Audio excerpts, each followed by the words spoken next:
Welcome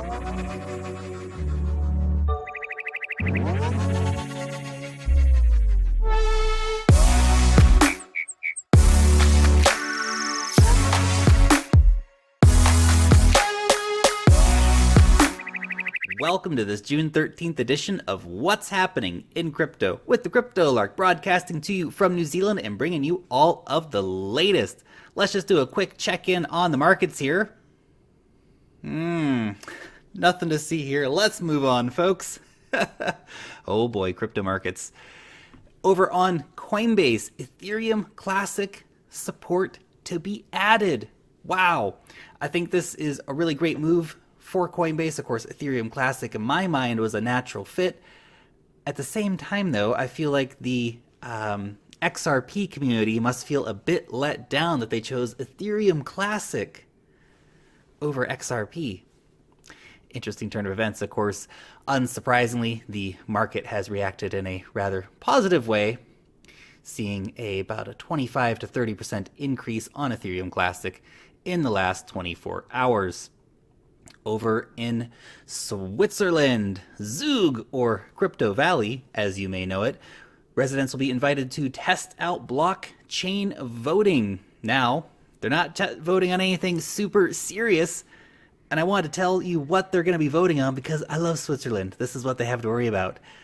Lakeside fireworks for their annual festival, use of digital IDs, which is pretty cool, the lending of books, payment of parking fees, lending of city bikes. I love you, Switzerland. Keep it classy. I like that these are the things they have to vote on in their municipal elections. It will be a nice test case, though, for Switzerland to see how blockchain voting can actually be applied in real life. Bitcoin difficulty for mining has gone up exponentially in the last year. In fact, in the last 6 months, we've seen an unbelievably large increase in the difficulty to mine Bitcoin. Of course, we've covered a lot of stories here on the show about how companies are investing $700 million, $500 million. It's getting serious. There's a lot of money to be made in Bitcoin mining, and a lot of companies are going big. The recent increase was absolutely massive, and it has caused a situation with some of the cloud mining companies where the reality is that those contracts may expire in the very near future. Now, the Hashflare is probably one of the prime examples. It was, of course, written into their contract that if they have 21 days where it's a negative balance, the contracts will close. Hashflare may lower their fees. I doubt it. So I think we might see an end coming to the Hashflare contracts, which is, of course, incredibly disappointing because I know that a lot of people who would have got those have probably not seen their ROI on this. This is one of the big problems with the cloud mining companies, particularly ones where you buy a digital contract and then get you don't have any ability to resell that or any transparency in the fees. We do have some new cloud mining options coming up that are blockchain based, so everything can be transparent. Ambit mining is a good example of that, but the mining game is getting crazy competitive, and it's only gonna get more competitive.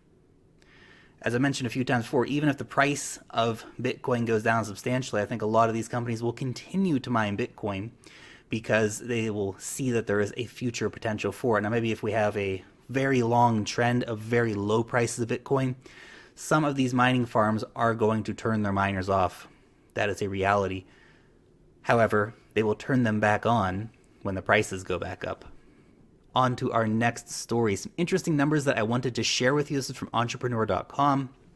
This is how much data is used every minute. Some really interesting numbers here and some fun ones. 1,111 Amazon packages are shipped every minute. Well, that's pretty impressive. 473,000 tweets a minute. 1.25 new Bitcoin every minute. Nearly 4 million Google searches every minute. 7,000 Tinder matches. Ooh la la. Now, this information is very interesting because This data all has to be stored somewhere. We have to shake up the way that we are storing our data, because data is on an exponential curve right now, where more and more data is being created every minute, basically, on an exponential curve. The percentage of people getting internet access is only going up globally. Yeah, half the world still has no internet access, but that is going up. When everyone in the world has a smartphone and is posting pictures of their cat, well, that cat picture has to be stored in a data center somewhere, which requires electricity and servers and all of this stuff.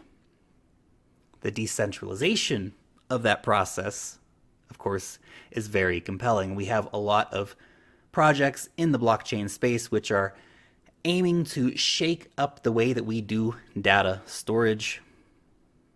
Those models will be an important part of the data infrastructure moving forward, because the numbers are shocking.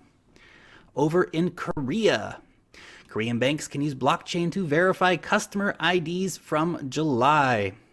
Great use of blockchain technology. Now, this is being built on top of the Nex ledger, which is a private blockchain platform developed by Samsung's Enterprise Solution division.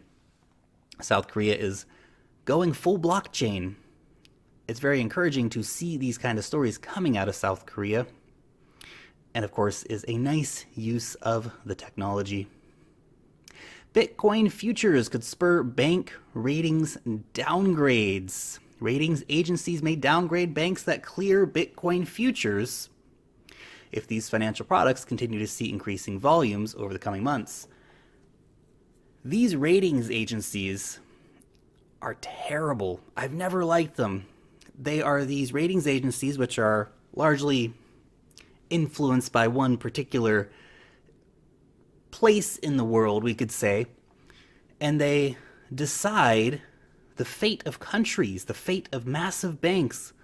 Who are they to say that if your bank is clearing this, we're going to downgrade the rating of your bank, which makes it more difficult or more expensive to get loans, for example? It has a real effect. This is a veiled threat. Fascinating. Over in the UK, financial watchdog tells banks to enhance scrutiny of crypto clients. Thank you, financial watchdog, for watching out for clients, making sure that the banks are staying above board. Of course, you guys know what goes on in this situation. They want to lessen the risk of financial crimes brought on by the abuse of cryptocurrencies. According to Corruption Watch, London has long had a reputation as the laundromat of choice for corrupt actors globally. High-end cash-based money laundering remains the greatest area of money laundering risk in the UK. The UK's wealth management industry manages $800 billion of global wealth at particular risk of laundering. But it's the Bitcoin, guys. We have to have enhanced scrutiny on the Bitcoin. They don't have enough scrutiny on the banks. The banks are just laughing at the regulators, but I think the regulators know what's going on. It's business, and it's business as usual. Laundering money for warlords in Africa, for Russian oligarchs, for American businesses. It's just what happens. It's what they do. To focus on Bitcoin and cryptocurrencies, of course, is hypocritical. The United States SEC charges the Bank of America subsidiary $50 million for RMBS trader lapses. Essentially, they were misleading clients into overpaying for something that they had on offer. Not surprising. Again, another story of a big bank doing things against their customers. And of course, Bank of America is one of the banks that prohibits people from using credit cards to purchase cryptocurrencies. It's a big steaming pile, guys, of hypocrisy from the banks.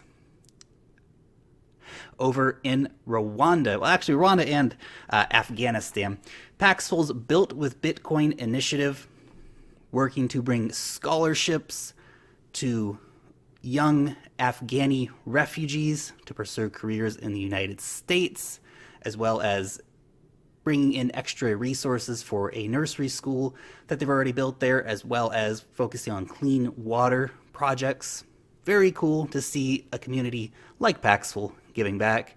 Speaking of clean water, BankX unveils the first blockchain-based public access clean water system in Kenya. You can donate to this project, and $1 will get about 50 liters of clean water, and it's tokenized. This will be done with NFC-enabled cards. That's a near-field chip. So you can have your card like a bus pass, go down to the local water shop and redeem it for clean water that hopefully someone somewhere has donated. 2 cents a liter. 1 token represents 1 liter of water. An interesting concept without a doubt. The EOS mainnet launch stalls as too few users stake their tokens. They require 15% of the total amount of EOS tokens to be staked to vote for the block producers. Hasn't happened yet. I'm sure we'll be seeing this happen in the near future, but it does take people to participate, and many people are not interested in participating. They just want to earn the money. Be a few more days before we get that up and running. World's first cryptocurrency mobile phone network, Yovo, chooses Stellar and Malta. Cool. Good choices, both. Mobile phone network Yovo, choosing Stellar, of course, for its super low fees, and Malta for its open arms to any crypto projects. Omise Go, we're launching our second neutrino blockchain co-working space in Singapore. These kind of blockchain working spaces, we're just seeing them just pop up all over the world right now. And it's so, I guess, refreshing to see so much interest in blockchain technology, so much interest in building blockchain tech in cryptocurrencies, even though the market's down. And a lot of, I guess, Main Street investors look and see that as a bad sign. But all the projects, the venture capital funds, the businesses, they know it's just a road bump, basically. And so they keep investing. They keep starting up things, putting more money in, and the cycle continues. Deep Brain Chain and SingularityNet partner on Blockchain II, because why not? This is a good partnership, and to be honest, Deep Brain Chain is more focused on the delivery of computing power for AI. SingularityNet more focused on the marketplace for AI. Glad to see those two AI, we call them giants. They're not quite giants yet because the blockchain space is small, but those two AI players teaming up together to make the AI of the future a better thing.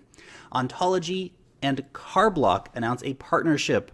This will give Ontology a bit of exposure to the automotive industry. Now, Carblock is also a blockchain-based project. It's not like partnering with Volkswagen, for example. That would be particularly noteworthy, but this is a nice little partnership for both of these projects. And finally, just a reminder, tickets are still on sale for the NAC 3 conference in San Francisco, June 23rd. Use the discount code STRENGTH in numbers to get a 50% discount on those tickets. Thanks so much for watching. If this message resonates with you, share it across social media to help spread our community.